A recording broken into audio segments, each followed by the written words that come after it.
جی ناظرین، میں ہوں نور آصف، آپ دیکھ رہے ہیں City One نیوز۔ خبر شامل کرتے ہیں پاک پتن سے۔ چیئرمین مارکیٹ کمیٹی پاک پتن پیر محمد اسلم قریشی کی سینئر صحافی حسن بخاری سے گفتگو۔ آپ نے کہا نئی غلہ منڈی کی تعمیر جلد شروع ہو جائے گی اور تعمیر میں حائل رکاوٹیں دور ہوتے ہی کام شروع ہو جائے گا۔ آپ کا کہنا تھا غلہ منڈی کی تعمیر کا منصوبہ 2007 میں ہم نے شروع کیا تھا اور اب مکمل بھی ہم ہی کریں گے۔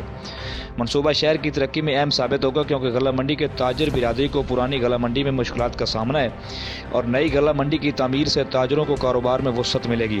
پیر محمد اسلم قریشی نے کہا کہ لاک ڈاؤن کے دوران سبزی فروٹ منڈی میں حکومت کے SOPs کا مکمل خیال رکھا جا رہا ہے اور سماجی فاصلوں کا بھی خیال رکھا جا رہا ہے۔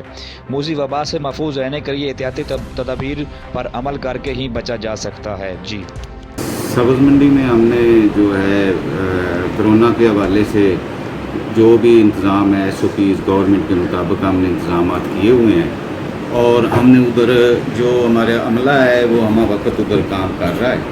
تو ہم نے ہیلپ ڈیسک وغیرہ جو سبز منڈی میں غلہ منڈی میں لگائے ہوئے ہیں، ادھر ہمارے جو ملازم ہیں مارکیٹ کمیٹی کے وہ ڈیوٹی دے رہے ہیں اور احسن طریقے سے جو بھی گورنمنٹ کے SOPs ہیں اس کے مطابق ہم کام کر رہے ہیں۔